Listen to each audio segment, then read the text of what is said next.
Genius for life. Coconut smoothies coming at you.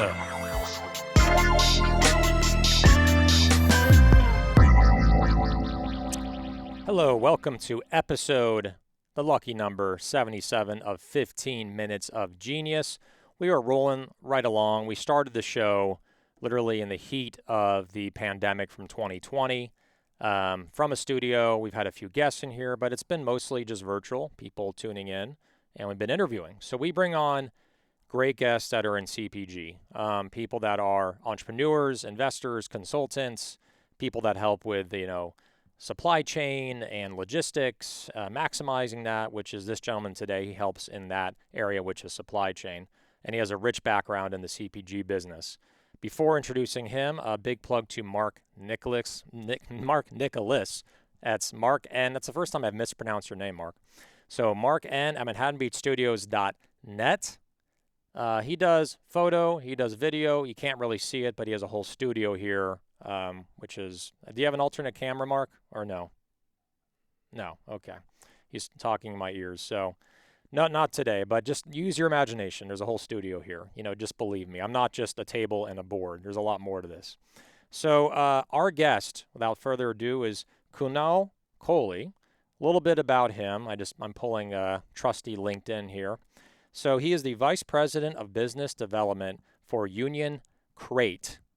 And a little bit about Unioncrate. Unioncrate is an integrated business planning IBP platform that unites artificial intelligence with human intelligence so CPG brands can plan, execute, and pivot supply chain strategies at the click of a button.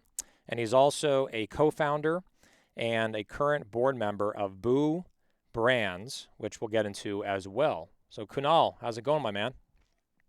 Good. How's everything going, Alex? Thank you for having me on. Absolutely. You got a nice liquor cabinet back there. You know what?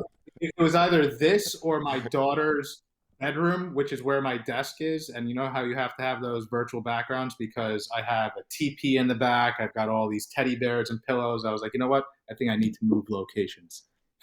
This is definitely a better background. I'll vouch. I don't personally drink, but I'll vouch for an alcohol background more than a kid's room, which has stuff all over the place. So, yeah. So wise choice, my friend. You're going to appeal to all the winos and all the cocktail drinkers on LinkedIn right here. Anything to drive more engagement. That's what I'm going to do. Right on, my friend. So, so let's talk about, just your journey here. I know we only have 15 minutes minus 3 minutes of me just blabbing in the beginning of the show. So you have like 12 or 13 minutes here. But talk about, your history with Boo Brands. You started there. You're a co-creator, co-founder there, still on the board. Tell us about how you just got into the CPG space, your experience there, and then we can kind of lead that into Unioncrate. But tell us your story. Sure. So I got under 12 minutes to do all that. But listen, I started like a lot of people. I was in finance, not a big fan of it. Was given an opportunity to do some management consulting for a food brand. And pretty much it was, I don't know if you know, Paul Sorvino is a guy in Goodfellas who cuts the garlic with a razor. Absolutely. They were in jail and they cut it with a razor. And he was the guy that from Goodfellas, where he never had a conversation directly with anyone. They would always have to talk with someone and then go back to him and relay the message. I love that movie, but go ahead. Yeah, he's the boss, so there's got to be middlemen, right? The boss can't be giving orders in public. So, pretty much what they did is, they plastered his face on Italian, sauces and pastas and all that stuff, paid a ton of money in slotting and just thought that they will get the brand on shelf and it'll just sell on its own, right? No real marketing strategy or anything behind it. You and I both know that is a recipe for disaster. That's what kind of happened. So, we came in kind of responsible for turning the brand around, and immediately I fell in love with the food and beverage space. I thought it was pretty cool to be responsible for, creating a product or, being involved in making it, selling it to your distributors, et cetera, and then going to see it, in stores, on shelf, and people buying it and enjoying it was pretty cool concept to me. Then, I did a lot of consulting, et cetera. that's how I got hooked up with my former partner, who actually was running his own brand in the UK. So they were the Skinny Pop of the UK. His former partner actually is quite successful. Not sure if you're familiar with Pret a Manger, the quick service restaurant chain, but he founded that. They started this whole snack line, and I actually became responsible for launching their products from the UK into the US. So for 18 months, I got involved in product development, creating a whole sales marketing strategy, putting together budgets, P&Ls.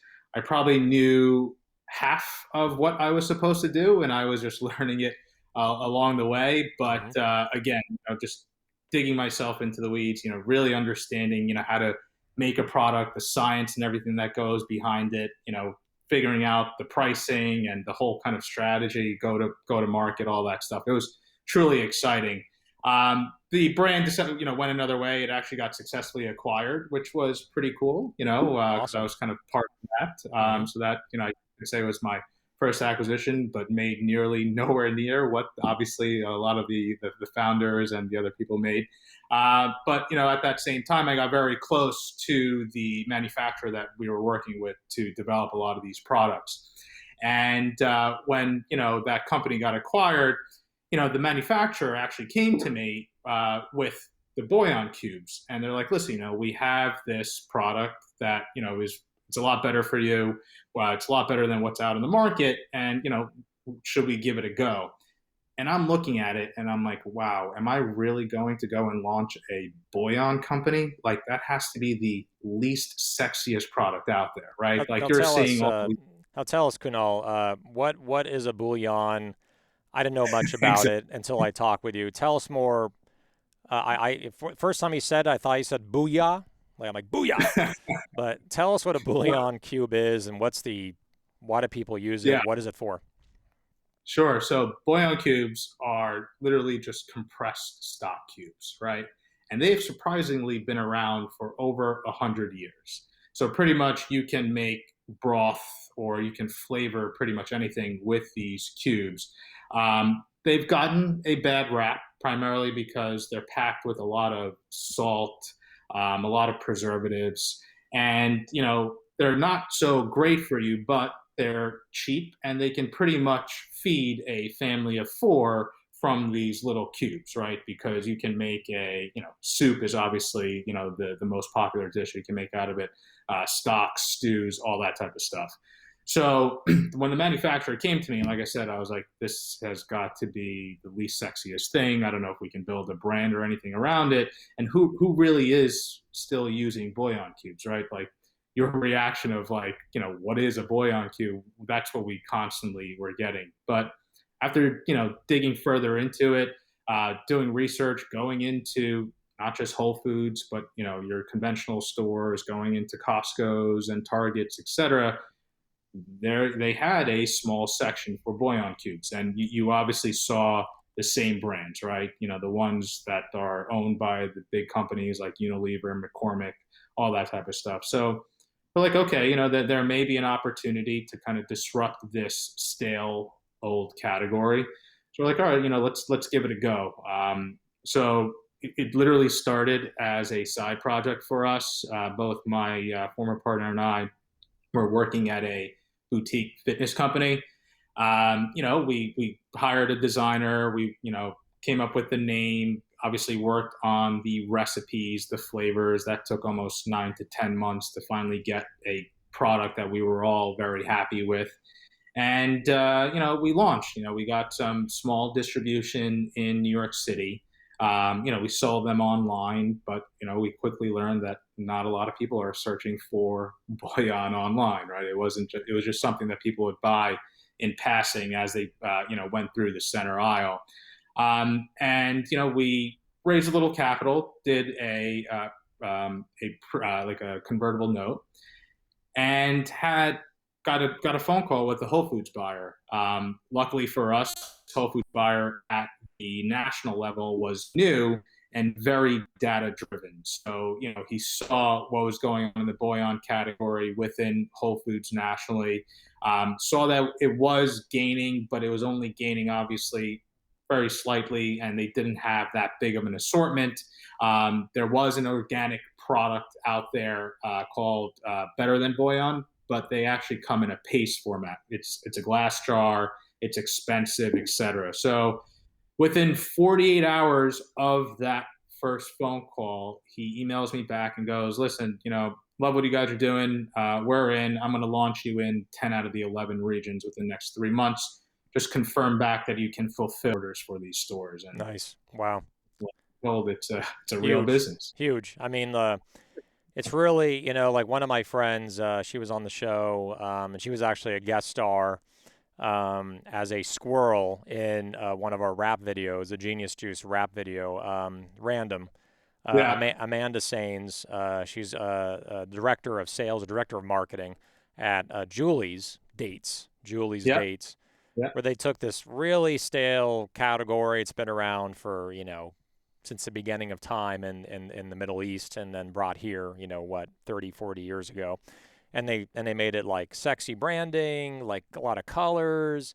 People noticed it, and it became a thing. They're still early in that right now as a startup, but I mean, there must be so many challenges to like taking a stale category. And again, part of the show is like the entrepreneurs out there that are thinking like, there's a stale category. There's not a lot of new players in it, not a lot of emerging brands. Why take that leap into a stale category versus going into something that's a hot trending like item? So what was your thought process there? Yeah, I mean, listen, there was a couple of factors for us. First and foremost, the manufacturer, presented the product to us, and we actually brought them in as a co-founder. And that was a pretty strategic move for us because we then obviously, in a way, were vertically integrated with our manufacturing. So we pretty much had control over all of the line times. We had an entire R&D team just because of our manufacturer. And plus, and our costs were pretty good, right? The margins that the manufacturer were making were literally, very close to nothing, primarily because of them being a co-founder in the business and wanting to see this progress ahead. Now, my partner, just coming off a successful acquisition within the popcorn category, he understood the whole saturation aspect, right? Like it's very difficult to be successful as a brand in a category that is just full of a lot of other, trending emerging brands, etc. I wouldn't say that Bouillon was our first choice, but the opportunity was there. The supply chain and operational strategy behind it was solid. And I'm sure, as you know, being a startup, being able to have your manufacturing process in place where you have preferential line treatments, don't have to abide by certain MOQs, are not responsible for securing any of the raw goods components, etc. It was a lot easier for us to move forward, concentrate on the sales and marketing strategy to Mm-hmm. build the brand that way, right? It's And I turnkey. It's all turnkey. Yeah, you had 100%. everything you need from the ingredients, the Yep. supplier. You had flexibility with the line time. It's pretty amazing. And then I think we're going to move on to Unioncrate. I want to give enough time for that because we're running Sure. out of time. But what's cool is there was an eventual acquisition. It wasn't like hundreds of millions of dollars, but it was definitely something where it's still super admirable, like for you, right, to find a stale category, find a partner, raise some money, grow it, and then actually have an acquisition and get it to several million or more in revenue. And that is a huge accomplishment to do something like that, and shows you're like a true entrepreneur. So awesome stuff, man. And and then Mark, you want to show a quick picture of the bouillon cubes before we move on to the Unioncrate. So that's what it looks like. Kind of comes in a jar there, cubes, and it is shelf stable as well, which is cool. So, all right, so let's move on to Unioncrate. We have roughly about. I'm gonna make it really tough for you. We have 1.5 minutes, and it is a subject that can sound boring, okay, but it's important for companies to have this. So for the thousands of, views we have on LinkedIn, and Apple Podcasts and all the different, podcast platforms, tell us in like a minute or two, why do we need this service? What is Unioncrate? What are the benefits of it for an entrepreneur growing their company, their CPG brand? Absolutely. Our goal is to make planning simplified, right? There is tons and tons of data, sales history, sales orders, et cetera, that are out there that a ton of brands take into consideration when they are building out their sales predictions or their forecast going forward. I mean, for all CPG brands, et cetera, it is highly important to understand what your sales are going to look like, because it's obviously going to impact your cash flow. It's going to impact your margins. It's going to impact pretty much everything, right? How are you going to budget and market your product, right? How many people can you actually hire? What can you offer as far as promotions and everything to your customers? So what Unioncrate has done, and has done incredibly well, is being able to build this artificial intelligence that has the ability to sift through a company's sales history, all of their sales orders that are coming in, inventory positions, et cetera, and then utilize through the partnerships that we have created other data sets. So this includes consumption data, trend data. We're backed by Google's venture arm, so we get a ton of Google Trends data from them. Data sets around seasonality. Every single CPG, food and beverage brand, has some type of seasonality, trade promotional spends. And then we are able to provide these granular sales predictions by each brand's customers, their customer ship tos, and by SKU. And with these insights, and we're providing sales predictions 6 or 12 months forward, brands are able to take that information and then optimize their purchasing, their manufacturing, their logistics, right? I mean, think about the world that we're living in today. All of the supply constraints that we have. I mean, we had a boat that got stuck in a canal and literally held up supply chain for like a month for God knows how many different industries. Mm-hmm. So people, brands are facing huge, lead time issues. They have to order further in advance. And when they do this, they're tying up a lot of working capital, which they then have to take from somewhere else, right? So marketing may get less, or we may not be able to hire enough people, et cetera. So by us being able to provide these more automated, accurate sales predictions, we're saving brands a ton of time, money, resources. And from what we're hearing from our clients, they're just constantly improving their net margins as well. That is insanely cool. Like, that is insanely cool, where number one, you were able to get all that in within like 2 minutes, which I do it a lot every day.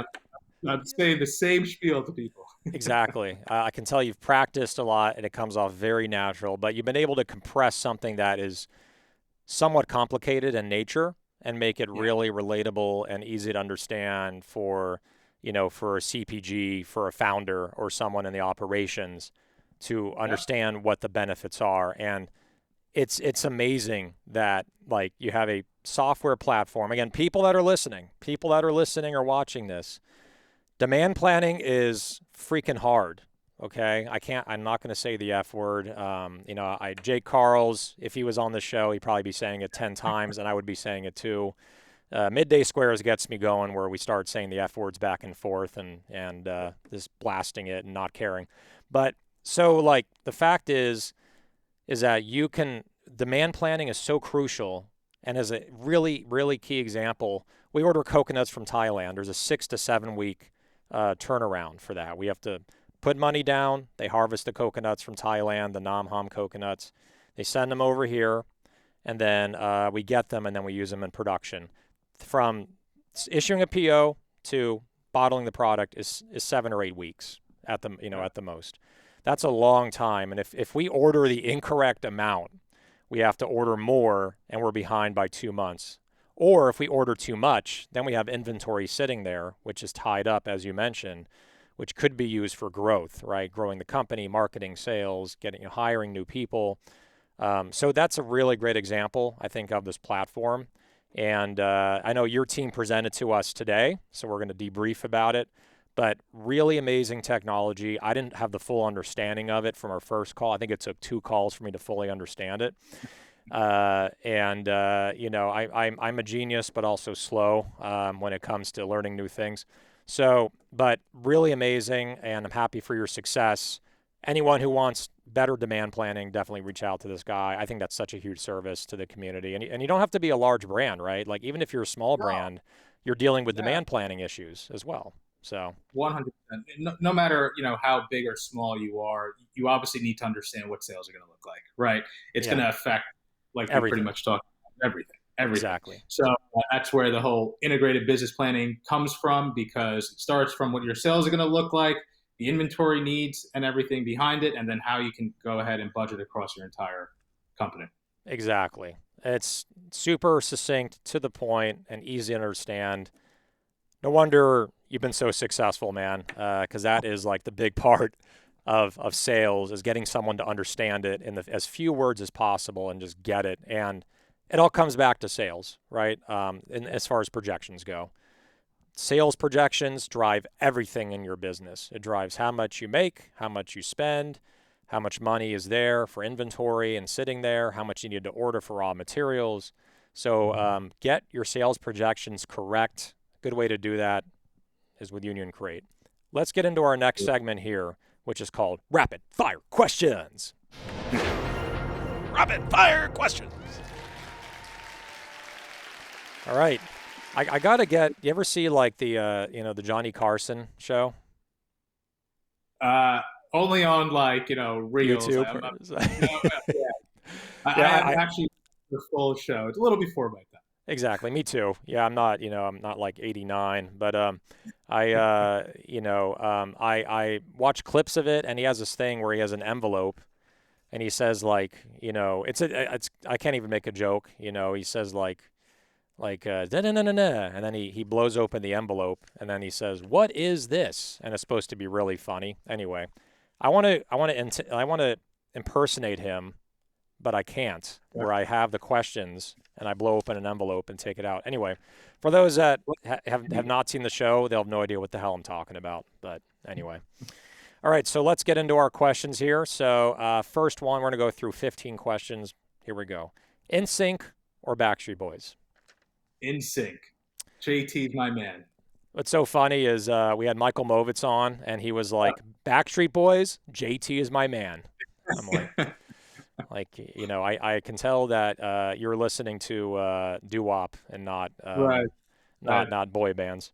So first thing you do, like Frankie Valli, I'm sure he's all over that. First thing you do when you wake up. Drink a cup of coffee. Nice. Coffee. Love it. Yeah. Movie you can watch an unlimited amount of times. Ooh. Catch Me If You Can. Oh, Mark said Karnak the Magnificent. Is that right? Johnny Carson. Okay. Sorry. Okay, back to you. Sorry, Mark's whispering in my ear about who that was. Mark, you just dated yourself. Johnny Carson. Song you can listen to an unlimited amount of times. Oh man. I mean, is it one that I want to listen to or I have to listen to? Because I have to constantly listen to the Frozen songs over and over again due to my 2 daughters. If you can listen to it, I guess because you love your daughters, you can listen to it, right? Sure. Let's just stick to the Frozen song. Yeah. Let it go. Yeah. My wife's a big fan of Disney, so I hear that way too much as well. But, it's growing on me. Favorite sport? I guess kind of, not really. Favorite sport to watch? NFL football, baby. Zoom, Microsoft Teams, or Google Meet? Which one is your favorite? Well, I have to stay on brand with Unioncrate, so I'm gonna have to say Google Meet. Love it. What is your, yeah, it's a Google venture arm, right? Yep. Yep. What is your spirit animal? Ooh, my spirit animal. I'm gonna have to say a bear. I go ferociously at whatever I possibly can, but then I definitely need that. What is it? 3 or 4 months of hibernation. Exactly. And to find the prey, you go into the river, you're digging Right. in, finding the fish. Yeah. With my bare hands too. Bare hands. Yeah. So love it. Window seat or aisle seat on an airplane? aisle seat all day, every day. Me too. I enjoy a couple of drinks on the plane, so it's just easier to get to the bathroom, not Exactly. climbing. Falling asleep though with your legs in the aisle and then they run them over with the cart, Yeah, that's that's not fun. not That's not fun. Peanut butter or almond butter or neither. peanut butter. I'm a huge peanut butter guy. Omnivore, flexitarian, vegetarian, or vegan. So I joined when Mike asked the same question, and I agree with him. What is the difference between an omnivore and a flexitarian? But I'm going to go with the omnivore. I pretty much eat whatever. Love it. Cold weather or hot weather. Hot weather all day. I'd rather sweat than be freezing. There you go. Except if you're listening to Frozen. Yeah, LeBron James or MJ. it's a good question. I'm going to have to go with MJ. Yeah. I just Gin- finished watching Last Dance. Oh yeah, it's great. What a great show. Yeah. What a great Oh, show. yeah. Or a series. Ginger, the whole thing with like the pizza where he got sick. Yeah, yeah. Most people thought he had like the flu or something. It was food poisoning the night before. He was hungry at like midnight. Someone delivered pizza. He ate it, got sick. Next day, closed out. I think he either closed out the series, definitely won the game. Yeah. He was throwing up 10 times that morning. I don't know anyone else who could do that. He's amazing. Amazing basketball. Oh yeah, it's super competitive, man. Like beyond competitive. He hates his competitors with a passion. Yeah. Ginger or turmeric? Do I have to choose one? How about neither? Neither. There we go. Favorite food or drink you were stuck on a desert island? You cannot say Genius Juice. You cannot say Boo, or any other project you've ever worked on in your life. Ooh, I'm gonna have to go with a bacon cheeseburger. Bacon cheeseburger. Carl's Jr. or just like better than that? No, I'm gonna have to go. There's Five Guys. I don't know why I'm just obsessed with Five Guys bacon cheeseburgers. Yep. Yeah, they're out here. Yeah, they've been growing. Shaq. I think Shaq owns like 200 of them or something. Shaq owns what? He owns a pizza chain. He's now the new general car insurance guy. I mean, that guy has got his hands into everything. I saw a cardboard cutout of him at Staples for inkjet ink Yeah, cartridges or something. Yeah, he's everywhere. I think he's actually competing with Tony the Tiger now to take over Kellogg's Frosted Flakes. What has he not done? That's the big question. What has he not done? Oh Yeah. man! All right, so that is rapid fire questions. Kunal Kohli, applause mark. Waiting, wait for it. There we go. There we go. All right. It was a delay. It was a delayed effect. I think once we started talking about Shaq, all the people in the audience fell asleep, and then they woke up. So They're sick of seeing. yeah. So good to have you on, my man. Congratulations on obviously the past success with Boo, and then also your success here with Unioncrate. Awesome service. If anyone wants to reach out to you, what's your email? So it's going to be my first name, Kunal, Kunal, Kohli 3 @gmail.com, or my Unioncrate, kunal.kohli @unioncrate.com. Right on. You heard it here. So that's episode 77. Kunal, thanks for joining us, my man, and good to connect. And yeah, man, keep it rolling, and good luck on everything. Absolutely. Thank you for having me on, and dude, keep crushing it with Genius Juice. You're doing a awesome job. Really big fan. Thank you, man. It means even more coming from you, and then also with the New York accent. Awesome. All right. So, yeah, have a wonderful night, my friend. Thanks for staying up late. All right. So, because he's on the East Coast. So this is episode 77 of 15 Minutes of Genius. Make sure to tune in on Apple Podcasts. Make sure to tune in on Spotify, YouTube, or also on LinkedIn if you actually want to see me. That's up to you if you want to do that or not. So one big last plug to Mark Nicholas, Mark N. I'm at howtobeatstudios.net. Everything is below. I'll take the white paper away so you can actually see it. You can't see it with the white in the background, right? It's hard to read. So again, episode 77 in the books, 15 Minutes of Genius. And one last thing, stay genius, my friends.